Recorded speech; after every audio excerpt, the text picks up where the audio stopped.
To talk more about the State of the Union, I'm joined now by RT correspondent Megan Lopez and RT producer Katie Fisher. Welcome, ladies.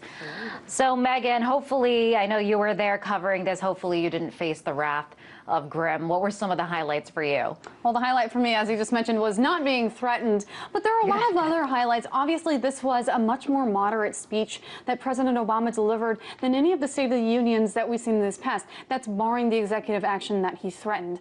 In terms of his some of the highlights, he promised the same things that he has in years past. He promised once again that he wants Guantanamo Bay closed for good and the detainees transferred out of it. He wanted to raise minimum wage. He wants to reform the tax code, reform voting rights in America. And really, he kind of got into very briefly immigration and gun control. And also he defended the health care. Obviously, he was playing defense in the wake of the NSA reform scandal and in the wake of the Obamacare's failed rollout. So he was really on the defense in this State of the Union as never before. On the defense, because as we've seen, he's had a hard time getting a lot of these things done. Want to take a look at the approval ratings, the recent ratings for our elected leaders going into this. Take a look at Congress first. Their disapproval rating is at 81.6%. So their approval rating very low, just over 12% there. And looking at the president's ratings, his disapproval rating is at 49%. His approval rating only at 43%. So that 43% is near the lowest that we've seen in his presidency. Of course, Katie, frustration over his ability to get things done. Last night he announced executive orders. Megan touched upon it briefly there, executive orders that he is going to take. How is the climate in Washington? We see how low these approval ratings are led up to. Is this, I guess, a last resort for him, trying to get anything done, something? It really is. I mean, he is viewing his lowest approval ratings ever. Congress not doing so hot either, worse, in fact. And so he's trying to get something done. And to do so, he feels he has to resort to these executive powers, trying to pass legislation. You heard in the speech that, you know, when there is progress we're in places where there is progress being made in the House, in immigration, etc. There was a lot more wheeze being heard. But when, you know, you start hearing things that he can't get done, he was calling for these executive orders. I mean, this is the least productive Congress since 1947. But as we spoke with some of these Congress people, we saw that, you know, some of these Democrats are okay with these executive orders, but many Congress people see that, wait a second, you're stepping into the separation of powers issue. Maybe you need to take a step back. This is our job. They're feeling a bit jealous, so. Right. And you know, these executive orders, some see it as a last resort. Some see it as taking it too far.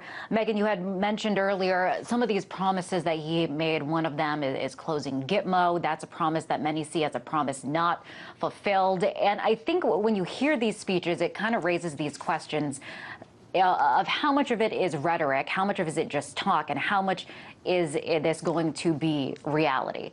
Well, the State of the Union historically has been more or less a wish list that the president sets out each year. One thing that is different with this State of the Union address versus other ones is this one really looked back more on the accomplishments and kind of was more of a pat on the back versus looking forward. The other thing that was really different about this one is it did tone down some of that rhetoric, making it, again, one of the more moderate speeches that we've seen come out of him in recent history.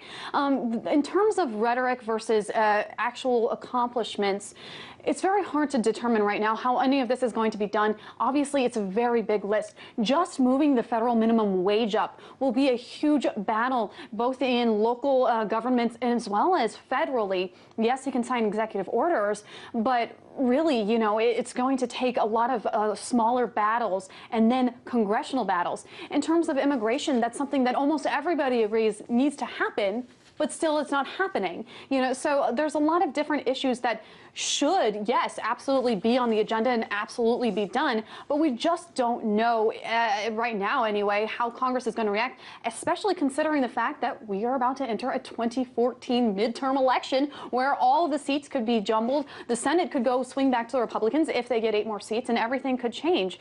And just to kind of go back and look over the night, I did put a piece together to kind of really highlight some of the things that he did talk about, some of the things he didn't talk about, and some of the things that we're hoping to see moving forward. 6 years ago, President Obama's message to Congress and the nation was one of hope and change. Yes, we can to opportunity and prosperity. Yes, we can heal this nation. A term and a half later, that message has transformed to this. Let's make this a year of action. A year of action after arguably one of the least productive years in congressional history. The president's speech comes during a time when the White House and National Security Agency are on the defense. The president's own approval ratings have slipped to 43%.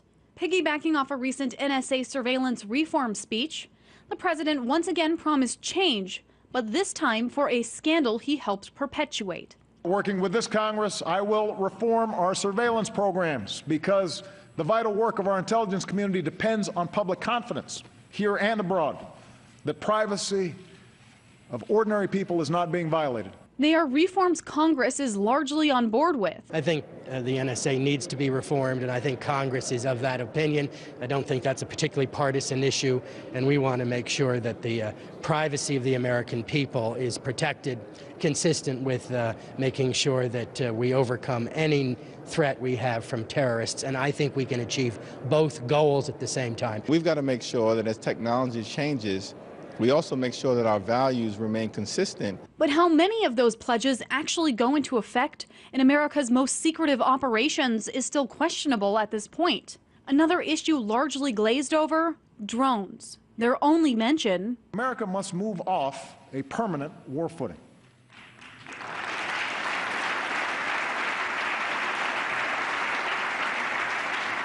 That's why I've imposed prudent limits on the use of drones. For we will not be safer if people abroad believe we strike within their countries without regard for the consequence. Consequences like civilian casualties. According to the Bureau of Investigative Journalism, at least 2,400 people were killed by strikes in Pakistan, Yemen, and Somalia in the past 5 years. Hundreds of them were believed to be civilians, including children. Consequences like international retribution. Pakistani Prime Minister Nawaz Sharif has voiced strong condemnation against the drone program and demanded for its end. The issue of domestic drones was not addressed despite the fact that both the UAV industry and the number of drone permits issued are skyrocketing. In terms of foreign policy, the president mentioned Afghanistan, Iraq, and Syria in brief, but largely touted U.S. accomplishments instead of laying out a path moving forward. Continuing with his pledge to end American aggressions abroad, he appealed to Congress to rethink relations with Iran. Let me be clear.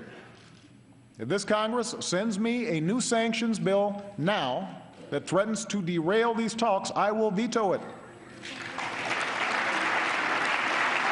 For the sake of our national security, we must give diplomacy a chance to succeed.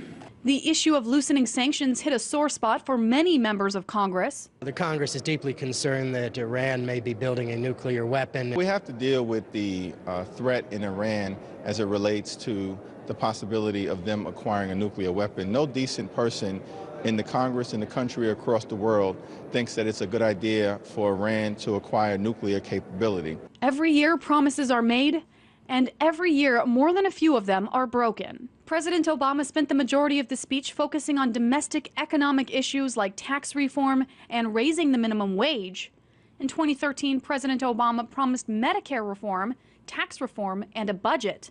Medicare reform has yet to happen, tax reform is nowhere closer to coming up for debate, and the recent hack on Target proves that America's cybersecurity is more vulnerable than ever. Congress did pass a budget, but only after a 3-week government shutdown. Despite the president's push to tie the minimum wage to the cost of living in his 2013 speech, not even the $10.10 proposal the president offered for federal employees this year meets that mark. This year, President Obama made even more promises during his State of the Union address. But Congress has the ultimate say in how much of that wish list really gets done. And with midterm elections right around the corner, it's now a race against time to see how many of those pledges will really be fulfilled before campaign season kicks into gear. In Washington, Megan Lopez, RT.